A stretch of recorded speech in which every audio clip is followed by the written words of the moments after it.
hop là, donc je me présente pas. Si vous avez besoin d'avoir des infos sur moi, vous pouvez aller sur LinkedIn ou dans pas mal de sites internet, vous allez me trouver. J'embraye directement. L'idée, c'est vraiment de vous apporter ici quelques règles ou quelques clés pour pouvoir, si vous avez des produits au chanvre dans votre clinique, savoir si c'est des produits, par exemple, réglementaires, si les gens qui l'ont produit s'y connaissent, si c'est des produits a priori de bonne qualité et si c'est conforme à la destination que vous voulez lui donner. Je m'aperçois que je n'ai pas la petite bulle comme d'habitude, donc je refais mon petit spotlight, pardon. Voilà, comme ça c'est mieux. Et ça, ouais, on va rester. Non, supprimer la mise en vedette, voilà, non. Excusez-moi pour le petit truc. Ouais.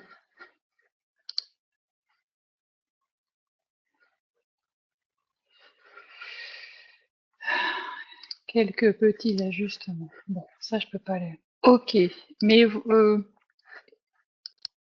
ok. Ça va, vous voyez bien l'écran de présentation, il n'y a pas de problème pour vous?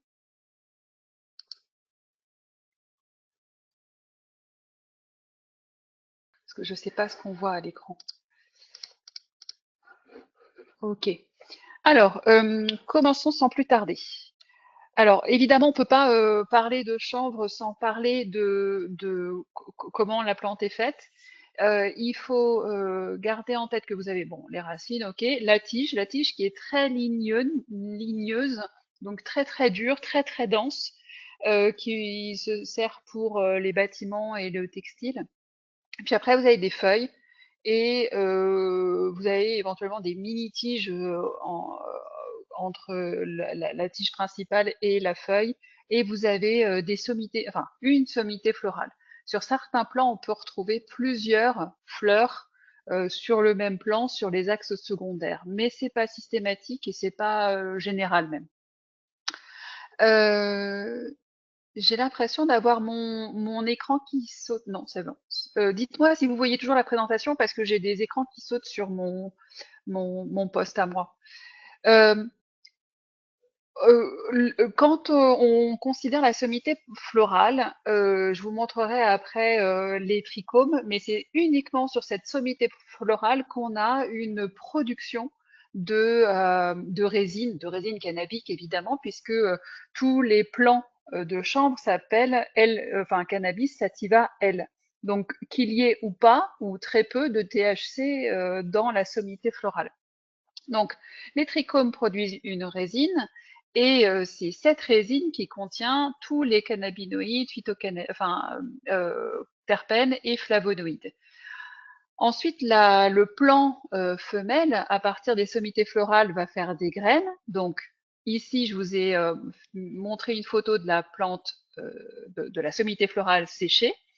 À côté, vous voyez les graines et à côté, vous voyez le tourteau qui est en fait l'extrudat de la graine. Donc la graine, comme de l'olive ou de la noix, on la presse, on en obtient une huile et le reliquat de ces graines donne ce tourteau qui est par ailleurs pas si mauvais à manger et encore très riche. Donc c'est vraiment un sous-produit qu'on délaisse, qu'on ne sait pas valoriser encore actuellement, mais qui est très très intéressant. Donc, vous le comprenez à partir de là, une huile de CBD, ça n'existe pas. Donc, quand vous voyez huile de CBD, bah non, la graine fournit l'huile, le CBD est dans les sommités florales, donc il faut bien avoir eu un mélange à un moment donné pour faire cette huile qui contient du CBD.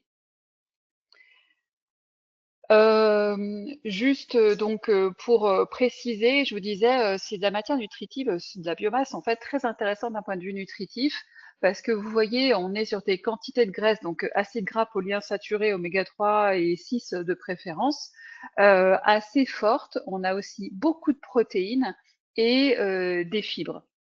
On a aussi bien donc dans la feuille que dans la tige, que dans la graine. Donc on valorise plutôt la graine, mais la feuille et la tige pourraient très bien être valorisées aussi pour leur qualité nutritive. Et comme vous le voyez sur cette étude, eh bien, on a très peu de cannabinoïdes dans le reste de la plante, en dehors des sommités florales et de ces fameux trichomes. Pour extraire les cannabinoïdes des sommités florales, vous le voyez, il y a deux méthodes principales. La première, ça va être de mettre les fleurs que je vous ai montrées séchées dans une huile ou dans un substitut, enfin dans un véhicule huileux. Donc vous pouvez avoir de l'huile de chanvre, de l'huile de noisette, de l'huile de coco, du macérat de carotte, enfin toutes les huiles que vous pouvez trouver sur le marché. Et à partir de là, les cannabinoïdes en fait diffusent dans l'huile. Bon, c'est le principe du macérat. Et ce qu'on fait du coup naturellement, c'est que les fleurs absorbent tellement d'huile qu'on est obligé de presser la fleur. Mais enfin, quand on va dire oui, et en plus j'ai pressé la fleur, bah heureusement mon gars que t'as pressé la fleur, sinon il n'y aurait rien dans ton huile. L'autre façon de faire, plus industrielle et plus fine dans le sens où on arrive à extraire beaucoup plus de cannabinoïdes, de terpènes et de flavonoïdes, et on arrive à le faire donc de manière plus industrielle, c'est l'extraction au CO2 supercritique. Donc vous le voyez, en fait, on met les fleurs dans un espèce de grand silo et on fait passer un CO2 qui est sous forme qu'on met, dont on change la température et la pression pour le mettre sous forme liquide. Et c'est le liquide qui, en fait, transporte ou récupère toutes les substances actives. Donc il y a assez peu d'extracteurs en France, ça commence à se développer, mais il y en a beaucoup plus en Allemagne, par exemple. À propos donc des cannabinoïdes, donc les phytocannabinoïdes sont les cannabinoïdes contenus exclusivement dans la plante de chanvre, hein. Il n'y a pas d'autres plantes qui arrivent à faire des cannabinoïdes euh, en quantité, allez, je vais dire même modérée, et y compris le PEA, hein, vous savez, c'est un extrait de l'huile de palme, donc c'est pas un extrait de plante à proprement parler. Et c'est même semi-synthétique. Bref. Donc, dans ces trichomes, vous allez retrouver les cannabinoïdes majeurs et mineurs. Et d'un point de vue industriel, on arriverait à avoir du THC d'un point de vue industriel, évidemment, hein, parce qu'on a des plants maintenant génétiquement modifiés qui font 40% de THC. On arrive surtout à extraire du CBD et c'est pour ça que l'industrie pharma s'y est tant penchée. C'est parce que c'est facile industriellement d'avoir du CBD, c'est même facile de le synthétiser aussi. Donc, on peut aussi vous refourguer du CBD synthétique. On peut de fait vous refourguer aussi du CBD riche en métaux lourds parce que ce genre de plante peut absorber tout ce qu'il y a dans l'environnement. Donc, métaux lourds, pesticides, champignons, etc. Donc, attention quand vous achetez un produit qui contient un isolat, parce que, et surtout un produit pas cher, ou que votre client a acheté un produit surtout pas cher, ce sont des isolats de CBD, naturels ou synthétiques, qui proviennent des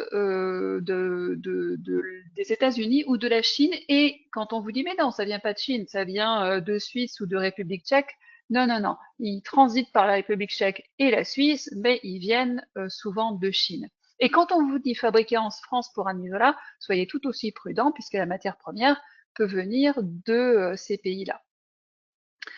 Alors maintenant, on arrive aussi à faire des plants qui contiennent du CBG en quantité suffisante pour pouvoir l'utiliser d'un point de vue médical. Donc ça, c'est cette molécule, moi je l'apprécie beaucoup, elle est super intéressante. Le CBN, c'est un peu plus compliqué, le CBC aussi, les autres cannabinoïdes encore plus. Donc vous voyez, si on arrive déjà à jouer avec du CBD, du CBG, éventuellement un peu de CBN ou de CBC, c'est déjà pas mal. Les terpènes et les flavonoïdes, je les ai pas indiqués ici. Ils sont en quantité mineure. Je vous les montrer dans un instant d'ailleurs. Je vais vous les montrer dans un instant. Et juste la parenthèse entre les deux, c'est de vous parler de l'effet d'entourage. Alors, vous voyez, quand on fait un macérat, ou quand on récupère le distillat d'une extraction au CO2 supercritique, on va retrouver terpènes, flavonoïdes, cannabinoïdes mineurs, qui vont nous fournir un effet d'entourage. De ces deux compositions extraits, on peut très bien choisir d'isoler une molécule ou une autre, et dans ce cas-là, ça s'appelle un isolat. Donc, le premier cas, c'est un distillat. Le deuxième cas, c'est un isolat. Et là, on va trouver des isolats de CPD, de CPG, de CPN, etc. Les isolats ressemblent à des poudres. Je devrais d'ailleurs vous les montrer la prochaine fois. Alors que les distillats ressemblent à des gros cristaux, un peu comme de l'ambre ou un peu comme du sel himalayen, mais encore plus gros. Et donc tout est bien cristallisé et sous forme solide. Je reviens à mon effet d'entourage. Donc l'effet d'entourage, je sais, on en parle en phytothérapie et on se dit oui, c'est une vue de l'esprit. Alors il y en a un qui est tout content quand il a réussi à démontrer l'effet d'entourage. Ben, en sciences autour du chanvre et en endocannabinologie, l'effet d'entourage n'est pas du tout une façon de voir les choses, c'est une réalité. Donc là, je vous ai mis une étude récente dont j'ai plus la publication, mais juste pour vous dire, pour vous illustrer la chose. On est là sur un récepteur CB1. On nous a montré, on nous montre deux ligands en particulier, l'anandamide, endocannabinoïde majeur, donc qu'on a tous naturellement, qui se fixe quand même assez partiellement quand même au récepteur CB1. Et on a un substitut, donc le Win55, c'est un substitut du THC. Qui a été d'ailleurs vendu dans l'industrie pharmaceutique il y a une quinzaine d'années pour encourager la perte de poids et qui a été arrêté. Bref, je vous passe les détails, mais il s'agit bien de le Rémodavant, il s'agit de cette molécule-là. Donc, chacune se fixe sur le siège du récepteur principal et on va avoir sur ce récepteur des sites de fixation allostérique. Et là, par exemple, le CBD, c'est une molécule qui vient se fixer de manière allostérique sur les récepteurs CB1. Ça, c'est important ce point-là parce que du coup, en fonction de la force de fixation et du récepteur finalement cumulé avec les récepteurs, les modulations allostériques, on va obtenir des voies de signalisation, une activation des voies de signalisation qui va être différente. Donc c'est pour ça que quand on met du THC avec du CBD, bon, on n'a pas tant les effets, comment dire, neurologiques, c'est-à-dire dépressifs, modification de l'humeur, accès suicidaire, enfin tous ces trucs-là, on les a pas quand on met assez de CBD. Donc, et c'est ça dont on parle quand on parle d'effet d'entourage, c'est-à-dire c'est la modulation allostérique du récepteur essentiellement ou bien différentes voies de signalisation qui vont être activées sur différents récepteurs grâce à différentes molécules, et le tout fait qu'on a une modulation finalement du signal.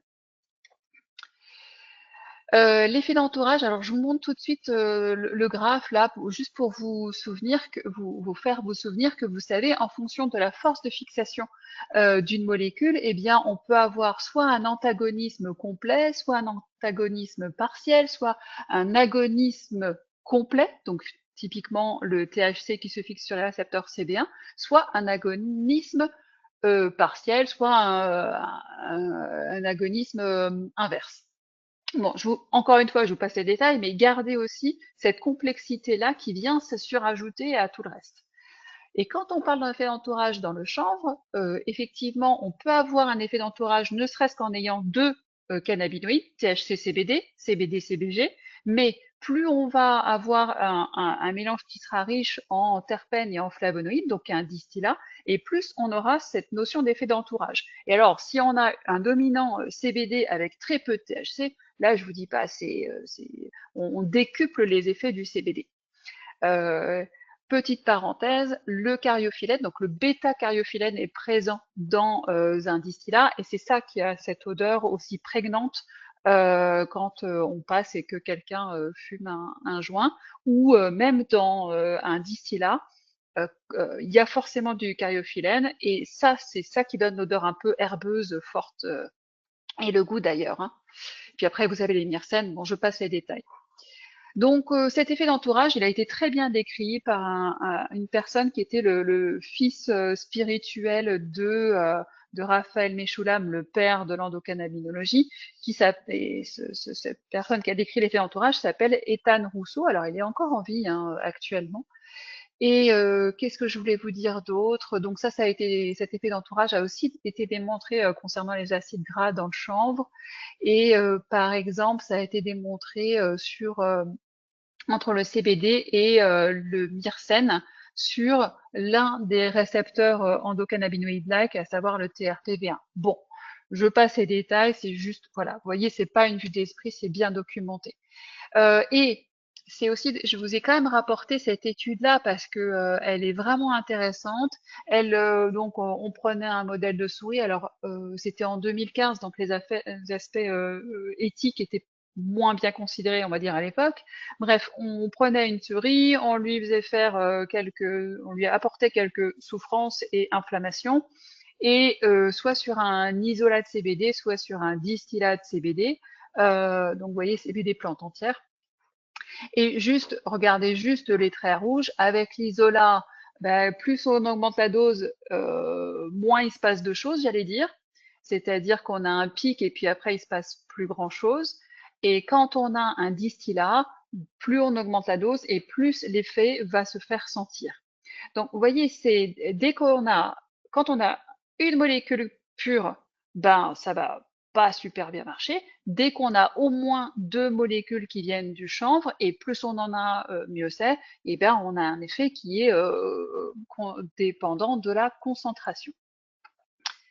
Voilà, le syndrome d'hyper-MS cannabique que j'adore conceptuellement, sans doute beaucoup moins quand on le vit. Si on a le temps, je vous en parlerai, et si j'y pense, et si vous m'y faites penser, je vous en parlerai à la fin parce qu'il est super intéressant. Il permet de comprendre quand même l'acupuncture et de démontrer l'existence, enfin, des effets de l'acupuncture de manière très très simple.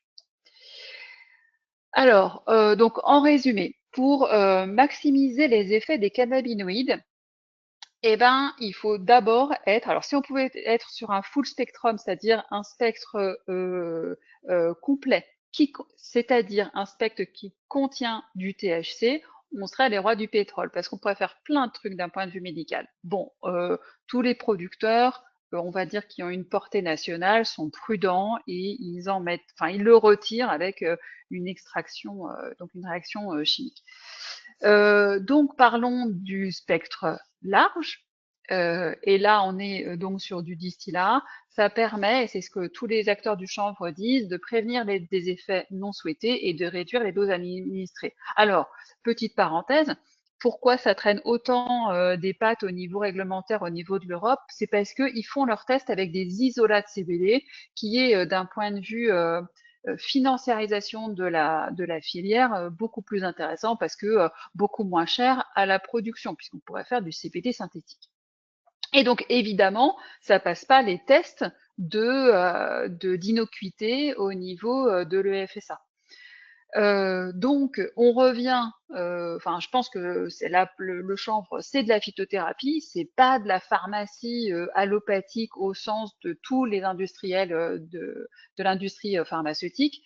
Et donc, il faut revenir à des bases saines, c'est-à-dire un produit qui est le plus conforme, enfin le plus régulier possible dans sa production, mais qui contient toute la richesse de la plante de chanvre et toute l'innocuité de cette plante, sinon on n'y arrivera pas. Les isolats, néanmoins, faut jamais rien rejeter, hein, comme les bienfaits de l'industrie pharma, enfin certains. Les isolats, ils sont quand même intéressants pour tout ce qui est phase aiguë ou en complément. Donc, quand vous avez un isolat dans une huile MCT, vous allez augmenter la vitesse de pénétration, notamment au niveau cérébral, et par exemple, dans une crise d'épilepsie, par voie intrarectale, ça se ferait très très bien. Voyez, ou les accès douloureux paroxystiques, ou par exemple, quand vous n'avez pas pensé à donner un produit juste avant un feu d'artifice, bah, il vaut mieux un isolat de CBD avec une huile MCT, enfin, une bonne dose du coup, on a vu, hein, la dose qui convient, 3 mg kilo peut-être, 4, et puis voilà, ça va permettre de tenir.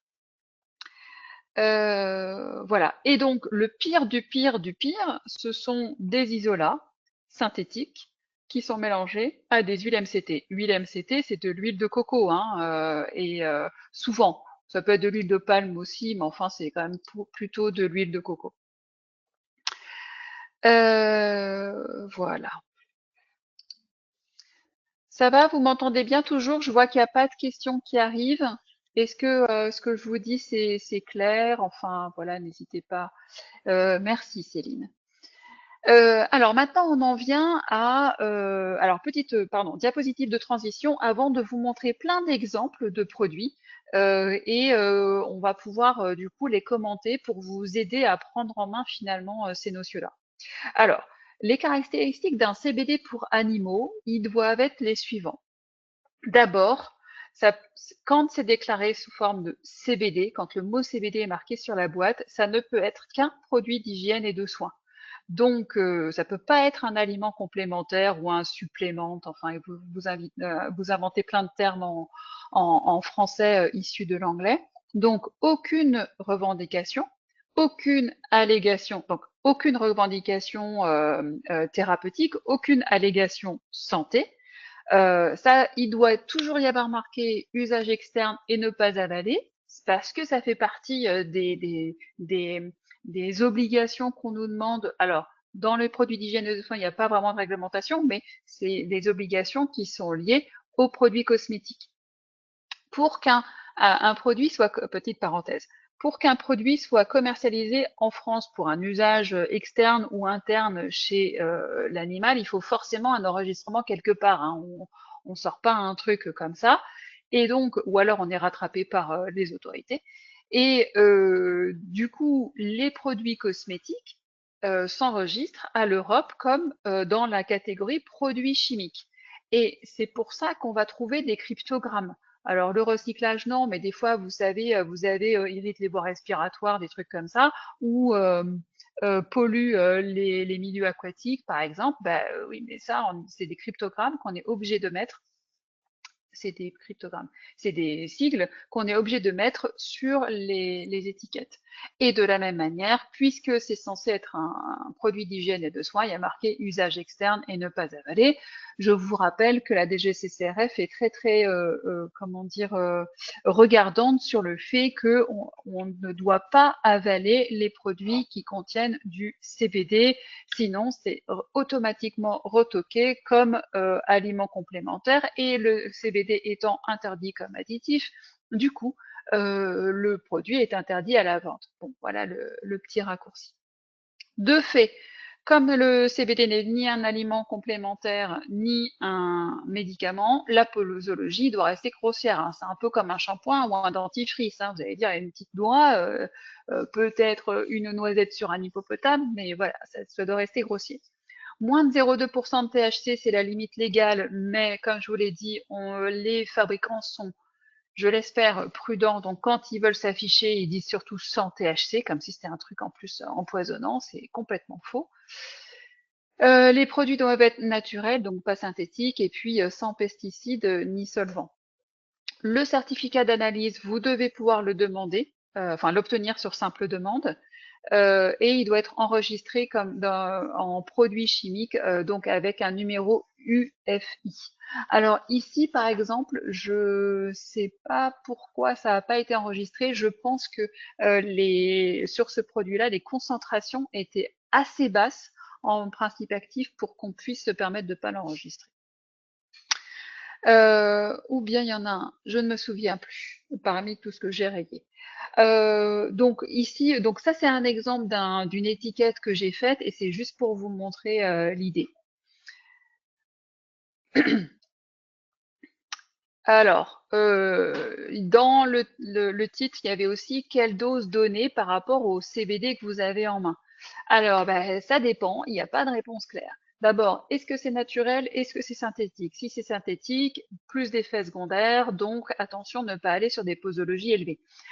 Donc ça, on le sait dans le monde du chanvre, notamment enfin, sur toutes les nouvelles molécules que les filous du chanvre tentent de lancer.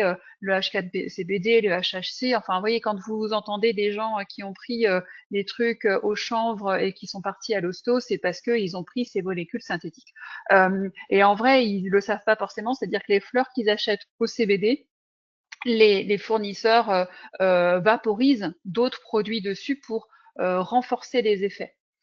Et du coup, on se trouve avec des trucs qui sont pas très propres, quoi. Ensuite, est-ce que c'est un isolat? Est-ce que c'est un spectre large complet? Ça va essentiellement influencer la durée d'action. Sur un isolat, on s'attend à 2h30, 3 heures d'effet. Sur un spectre large ou complet, plutôt 5 à 8 heures. Quel cannabinoïde, alors pas ration, mais ratio, le ratio entre cannabinoïdes et le total des cannabinoïdes, c'est comme ça qu'on parle. Par exemple, on est sur un mélange CBD, CBG, CBN à 1 pour 1 pour 1 et le mélange fait 15% au total de cannabinoïdes. Ce qui implique après de faire la reconversion à l'inverse, ça veut dire qu'on a 5% de CBD, 5% de CBG, 5% de CBN. Et on ne parle que comme ça, en fait. Il n'y a pas d'autre moyen dans le monde du chanvre de s'exprimer. Ou sinon, c'est qu'on vient pas du monde du chanvre. Quel véhicule? Eh ben oui, et c'est ça, ça va dépendre de la rapidité d'action. Donc, globalement, il y a deux grands types de produits qui se distinguent. Les huiles MCT, essentiellement d'ailleurs de l'huile de coco, et les autres huiles. Et donc, les huiles MCT, encore une fois, ça va beaucoup plus vite au niveau du cerveau. Ce qui fait que quand on est sur un isolat de CBD dans une huile MCT, on s'attend à avoir un effet en 20-25 minutes à peu près au niveau du cerveau, sur 2 heures à peu près. Qu'est-ce que je voulais vous dire? À force d'avoir ces shoots comme ça au niveau du cerveau, eh bien, on peut avoir une habituation à ce produit et au final, on peut être amené à augmenter les doses, juste par rapport à ce biais-là. Dans la nourriture ou pas? En fait, c'est pas tant le sujet. C'est-à-dire qu'il faut avoir conscience que quand on met les produits dans la nourriture, la biodisponibilité va varier en fonction des études, hein. J'ai jamais trouvé un truc vraiment, enfin 2 études qui se ressemblent et qui disent exactement le même pourcentage. Donc globalement, c'est entre une diminution de la biodisponibilité de 10% à 90%. Vous voyez, quand on a dit ça, on n'a pas dit grand-chose. Il faut se référer dans ce cas-là au RCP d'un médicament qui s'appelle l'Epidiolex et qui ne contient que du CBD. Et ils vous disent, et c'est pour les malades qui souffrent d'épilepsie grave, et ils vous disent, quand tu prends ton CBD, tu le prends toujours de la même manière, c'est-à-dire avec le même repas, de manière à ce que ta biodisponibilité, elle soit toujours identique. Et du coup, tu peux moduler ta dose. Donc, par exemple, si vous mettez du CBD, enfin une huile de CBD, enfin, une huile qui contient du CBD, dans le repas du soir, par exemple, vous dites ça à votre propriétaire, ça veut dire que on s'en fiche de la dose. Bah, vous dites par exemple 3 gouttes et puis si ça marche pas, vous augmentez. Ça veut dire que la disponibilité, si 3 gouttes seraient marché en le mettant directement dans la gueule du chien, bah, ça marche pas, il en faut plus. Bon, voilà, c'est un ajustement, mais dont il faut tenir compte. Et moi, à la louche, je dis d'augmenter la dose de 25%. Variabilité de l'espèce et parfois de l'individu. Donc, effectivement, nous, chez l'homme, les doses, encore une fois, sont variables chez l'homme, y compris sur le stress. Pour avoir une action sur le stress avec un isolat de CBD et une action rapide, il faut 10 mg kilo, par exemple. Chez le chien et le chat, on a besoin de beaucoup moins, entre 3 et 7 grosso modo. Et alors, chez le cheval, on a besoin d'encore beaucoup moins. Avec un 45 mg, on calme un cheval, pardon, de 500 kilos en moins en une demi-heure, trois quarts d'heure à peu près. Donc, vous voyez, ça dépend d'abord de l'espèce et ensuite, parfois de l'individu. Alors, par exemple, pas trop chez le chien, mais chez le chat, on a des chats qui sont très réactifs au CBD et parfois une goutte de goutte, ça suffit pour les apaiser vraiment significativement, rapidement et longtemps. Voilà, intensité des symptômes, oui. Donc avec un distillat surtout, plus l'état pathologique est sévère, plus la dose doit être haute. Vous avez vu avec un isolat, ça sert à rien de monter dans les tours. De toute façon, ça marche pas mieux. La dose de CBD pour aider à la gestion de la douleur, globalement, elle est entre 0,5 et 5 mg kilo par prise. C'est à la louche, hein, et pour tous les CBD, c'est pareil. Pour la gestion du stress, on est donc entre 3 et 7 mg kilo par prise. On peut associer forcément avec la gabapentine, les opioïdes, les antiépileptiques. Sur les opioïdes et les antiépileptiques, et la fluoxétine, j'aurais tendance à partir, pardon, sur des microdoses, 0,2 à 0,5 mg kg par prise, et d'augmenter petit à petit. Mais vraiment, le CBD en tant qu'antiépileptique fonctionne très très bien. Donc vraiment, n'hésitez pas à essayer. Je trouve que c'est faire perdre de chance aux animaux que de ne pas essayer le CBD quand on a des enzymes hépatiques au plafond, par exemple, avec le phéno. Donc les extraits de chanvre, sauf quand il y a des THC en grande, grande concentration, les extraits de chanvre sont très sécures. Donc pas besoin de commencer à une basse dose et d'augmenter petit à petit. Aucun intérêt. Il n'y a pas de THC, donc pas besoin. La seule limite, c'est que vous voyez, sur un isolat de CBD avec une huile MCT, bah, finalement, vous mesurez un peu moins bien ce qui se passe parce que si vous partez sur un 2 mg kilo et que, vous voyez, normalement, vous êtes au niveau du pic d'action, mais si vous montez, vous êtes rapidement sur une sous-efficacité. Bon, voilà. Moi, j'utilise pas trop d'isolat de CBD, voire pas du tout, donc j'ai pas trop ce type de retour-là. Et puis, petit rappel sur l'augmentation des phosphatases alcalines. Ce sont des pales d'origine osseuse, donc tout ce qu'on dit sur la toxicité d'un distillat de CBD ne s'applique pas, c'est faux. À la limite, un isolat de CBD, encore une fois, oui, dans dans une huile MCT de coco. Oui, pourquoi pas. Ok, je passe.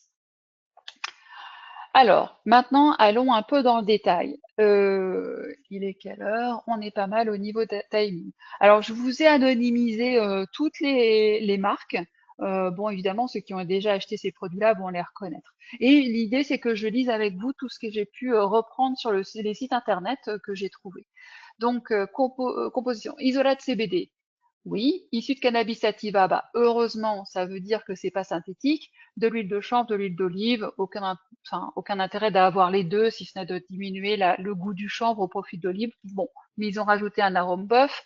La vitamine E, je sais pas si c'est intrinsèque à l'huile de chanvre ou pas. Et puis pas de THC, bon bah voilà, conforme à ce que j'ai dit tout à l'heure. Après, ils disent donnez le nombre de gouttes adaptées à votre animal, voir tableau ci-dessous, pendant un minimum de 2 semaines. Alors 2 semaines, ça veut dire que s'il faut attendre 2 semaines pour avoir un effet, vous avez beaucoup de propriétaires qui se démotivent. Donc il faut un effet dans les 24 heures, un premier effet dans les 24 heures, sinon vous êtes mort, quoi. Enfin de mon point de vue, hein. Moi, j'accepterais pas d'avoir à donner un truc à mon animal pendant 2 semaines et de pas avoir d'effet. Commencez toujours avec une faible dose, donc, et c'est pour ça qu'il faut attendre 2 semaines d'ailleurs, parce qu'on part sur une faible dose et parce qu'on est sur un isolat. Vous voyez le sujet. Le truc central, il est vraiment là. Administrer directement dans la gueule, ça c'est cool. Si possible sous la langue, ça c'est plus difficile. Et avant le repas, oui c'est mieux, donc en décaler du repas, ou bien déposer la dose dans la nourriture, voilà, avec les problèmes de biodisponibilité que je vous ai donnés précédemment. Celui-là, enfin certains bétos même le vendent encore, hein.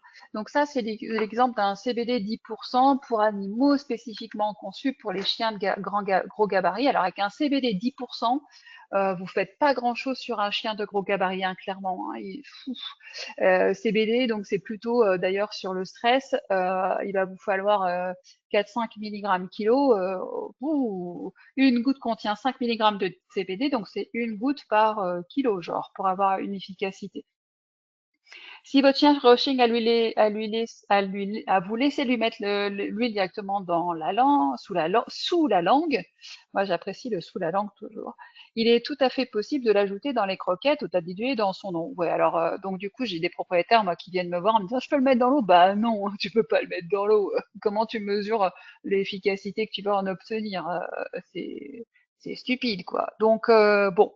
Et puis en plus ça se dégrade, enfin bref. Donc non, c'est pas du tout bon.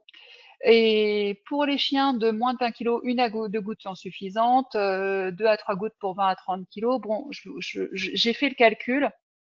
On est sur un CBD à 0,5 mg kilo selon la dose recommandée. Donc, bon, bah, vous faites rien avec ça, hein. Et si, gestion des épilepsies en traitement, enfin en adjonction de tous les traitements à côté. On ne sait pas s'il y a si c'est un isolat ou un full spectrum par contre. Donc là, il vaut mieux sur évidemment, hein, sur les épileptiques, il vaut mieux des full spectrum, enfin des spectres larges plutôt, pour avoir une efficacité la plus longue possible. Soit dit en passant, c'est un laboratoire qui est localisé en République tchèque, donc on sait enfin, on peut supputer que c'est un produit qui n'a pas, pour lesquels les fleurs ne viennent pas d'Europe. Alors celui-là, on le retrouve sur des sites de e-commerce en pharmacie humaine. Quantité 10 ml, ok, 200 gouttes, c'est un CBD 10%, garantie sans THC, ouais, génial. Macérat de plantes, et vous avez vu quand même, ils ont rajouté cassis, scrofulaire, reine des prés. Donc c'est pour rajouter une dimension du coup anti-inflammatoire. Parce qu'ils sont pas trop bêtes, ils ont compris que le CBD était pas super anti-inflammatoire. Répartition des cannabinoïdes, 99% de CBD, 1% de CBG. Autant vous dire que là, on n'est pas vraiment sur un spectre large avec un effet d'entourage de dingue, hein. Extraction supercritique, donc c'est plutôt sur 2 mélanges d'isolat, je pense. Et en fonction des doses qui vous sont indiquées, on serait sur un 0,2 mg kg de CBD. Donc ils vendent très très très très très cher leur CBD. Troisième exemple, alors ça c'est un CBD qui est fait par une personne qui organise en même temps les WooFest. Donc, bah, quand un autre laboratoire veut venir dans les WooFest et vendre son CBD, bah, c'est net parce que de toute façon lui il le vend. Alors lisons, parce qu'au moins on se dit s'il est bon c'est top quoi, c'est déjà ça. Cannabis, extrait de cannabis, sativa. Donc, je vous ai laissé tel que, donc évidemment le C majuscule, le S minuscule normalement, le tout en italique avec un L point à la fin, si on s'y connaît un peu. Riche en CBD pur à plus de 99,9%.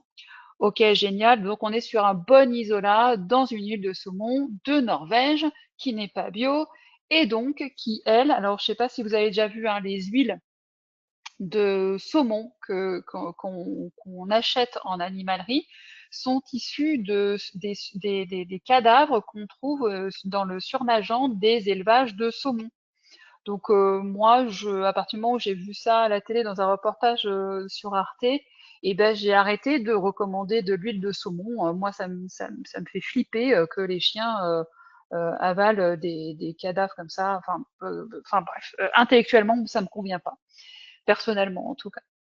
Difficilement utilisable dans facilement utilisable dans l'alimentation ou sur la langue de votre animal, ok. Sans OGM, sans additifs, sans colorant, sans THC. Ouais, c'est la moindre des choses. Nous avons travaillé plusieurs mois avec nos éducateurs comportementalistes canins pour élaborer l'huile CBD.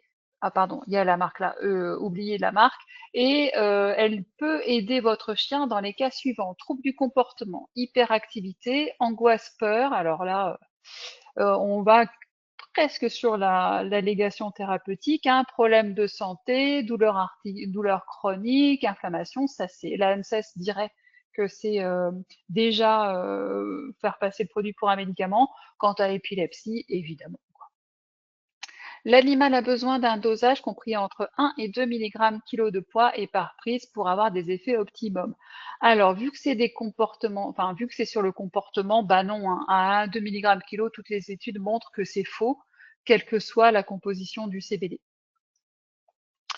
Alors ça, c'est un produit, je sais plus d'où il vient, c'est un petit producteur local, je crois.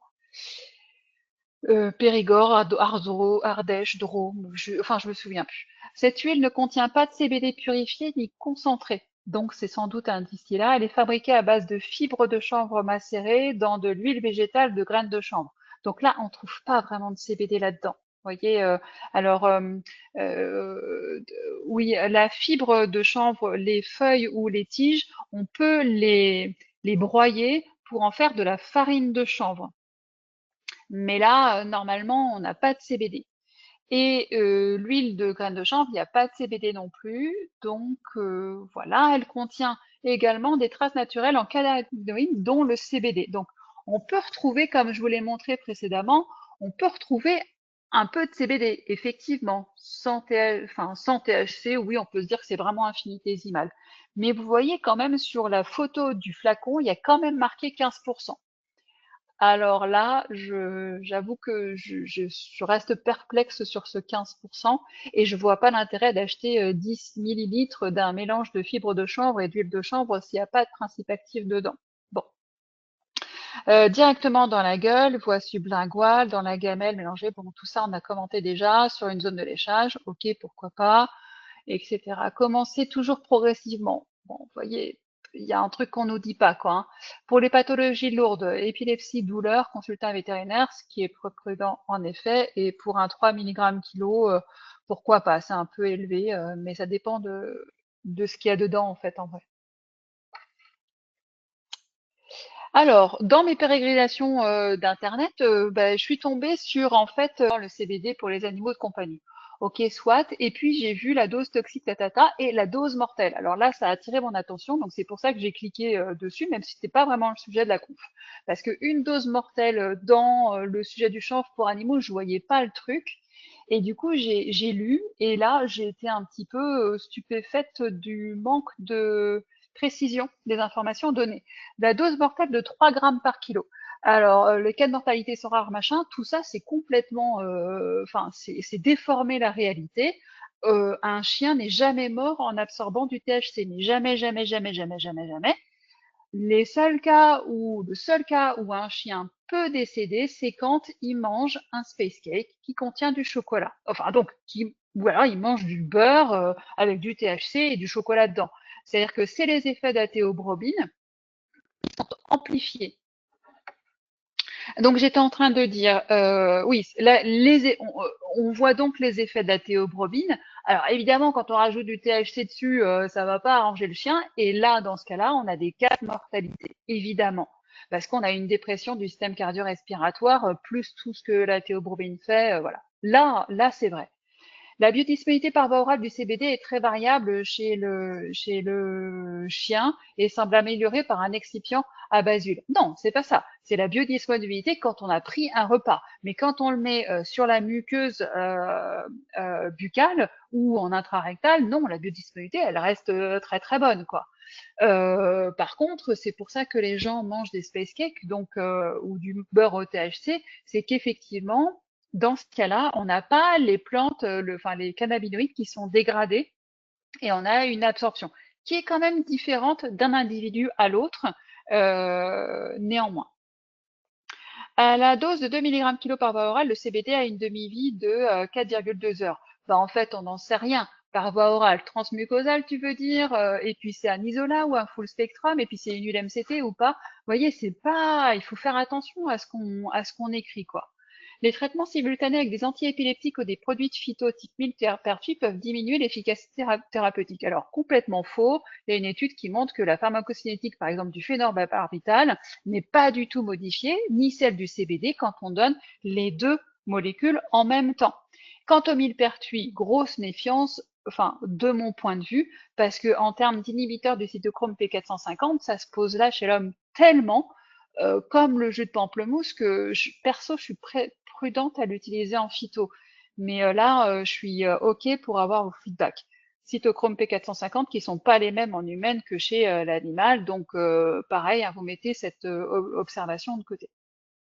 Le postulat étant qu'en diminuant le ressenti émotionnel négatif de la douleur, le cannabis limite l'anxiété. Donc, le chanvre limite l'anxiété, la dépression associée, améliore le sommeil et corrige le catastrophisme. Oui, bien sûr, le catastrophisme chez l'animal. Donc, non, c'est pas ça l'idée. Il y a une étude qui montre que le système quand on a une arthrose chronique, le système endocannabinoïde est perturbé au niveau local de l'articulation et au niveau cérébral. Et c'est pas le même déséquilibre. Donc, on a nécessité de traiter le déséquilibre au niveau cérébral et au niveau local. C'est pas, enfin, voilà. Après que la douleur implique, enfin, différentes, comment dire, types de douleurs naissent en dehors de la douleur nociceptive, je dis pas. Et là, il faut avoir une action, voyez. Mais il faut pas tout mélanger, quoi. En l'occurrence, il parlait de ce produit-là au-dessus, donc je suis allée voir ce produit-là au-dessus sur le site internet. Et il est marqué topique oromucosal adapté aux chiens de plus de 20 kilos pour cette présentation-là que vous avez en photo. Soulagement du mal-être associé aux douleurs arthrosées. Tout à fait raison. Teneur naturelle en cannabidiol, vous voyez donc 2100 mg par unité, une unité qui contient 15 ml. Donc, on pourrait faire la conversion de milligrammes en milligrammes de CBD par ml et pouvoir le donner. La composition, une huile MCT. Alors, donc là, j'ai recherché ce que c'était le capric triglycéride. Donc, on le trouve dans l'huile de coco ou dans l'huile de palme, mais dans l'huile de palme, c'est vachement difficile à aller extraire. Donc, c'est vraisemblablement de l'huile de coco, comme d'habitude. Donc, des microalgues riches en DHA, oui, mais alors, il faut voir quelle est la dose. Hein, si c'est une dose efficace à dose, enfin, à dose anti-inflammatoire, à l'échelle d'un individu en tant que tel, il faut un 15 mg kilo par jour. Et huile de graines de chanvre, ouais, super. Riche en tocophérol, oui, si tu veux aussi. Extrait de chanvre riche en CBD et en CBG, oui, mais on n'a pas la proportion entre les deux. Donc, en fonction de la proportion, soit enfin, ça va venir moduler à la fois l'effet anti-inflammatoire et l'effet antidouleur. Extrait de romarin, ouais, si ça te fait plaisir, bon.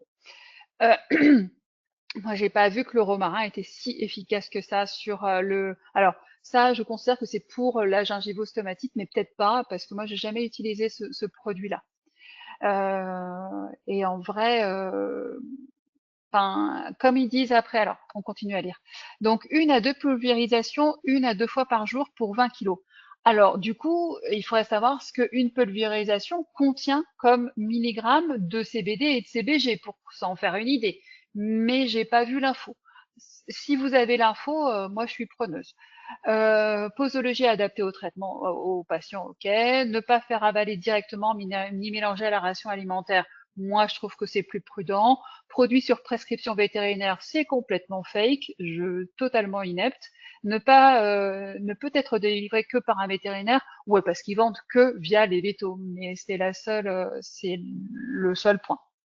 Recommandation de protocole, alors DMV, POIT, Start Slow, machin, avec un CBD, CBG, aucun intérêt à commencer bas et à augmenter petit à petit, sauf si on veut trouver la dose optimale au bout de 15 jours, parce que c'est des isolats, mais comme on a un mélange CBD, CBG, c'est peut-être bah, on retombe sur cette discussion qu'on a besoin du ratio CBD-CBG et du pourcentage. Néanmoins, je l'ai pas retranscrit là. Alors, c'est le produit, il s'accroche apparemment à la muqueuse buccale. Et du coup, c'est pour ça que instinctivement, je me suis dit que c'était peut-être utile sur les gingivostomatites chroniques chez le chat. Mais c'est tout ce que je peux pas en dire plus en fait. Et donc, du coup, je comprends pas la place du romarin là-dedans. Et en plus, ils viennent me confusionner avec la suite, c'est vrai, où ils marquent affection ostéo-articulaire, arthrose, hernie discale, gingivostomate, syringomyélie, douleur, etc. Donc ça, ce produit-là peut être retoqué que c'est un médicament à revendication thérapeutique. Et celui-là, alors mine de rien, il reste pas mal sur le marché, mais j'ai pas trouvé beaucoup d'infos, donc prudence en fait. Dosage conseillé, 1 à 2 gouttes, 1 à 2 fois par jour directement dans la gueule. Vous voyez, on n'a pas d'informations sur la composition, c'est un 20% de CBD, je sais rien de plus en fait, donc je peux pas décrire davantage. C'est un isolat de CBD et CBG. De quoi celui-là, là, ou duquel, Christelle, duquel produit tu parles? Donc là, on est page 18. Est-ce que c'était suite page 17? Tu peux prendre ça? Bah, j'en sais rien en fait. Je sais pas. C'est pas marqué. Alors, extrait de chanvre riche en CBD et CBG. J'ai tendance à penser que c'est un distillat. Mais dans ce cas-là, alors là oui, j'ai oublié de vous dire, pour savoir si c'est un isolat ou un distillat, le truc infaillible, c'est vous goûter. Et si vous avez un arôme un peu, enfin un truc un peu amer, vous pouvez goûter, hein, il n'y a aucun problème, hein, un petit peu, ça va faire de mal à personne.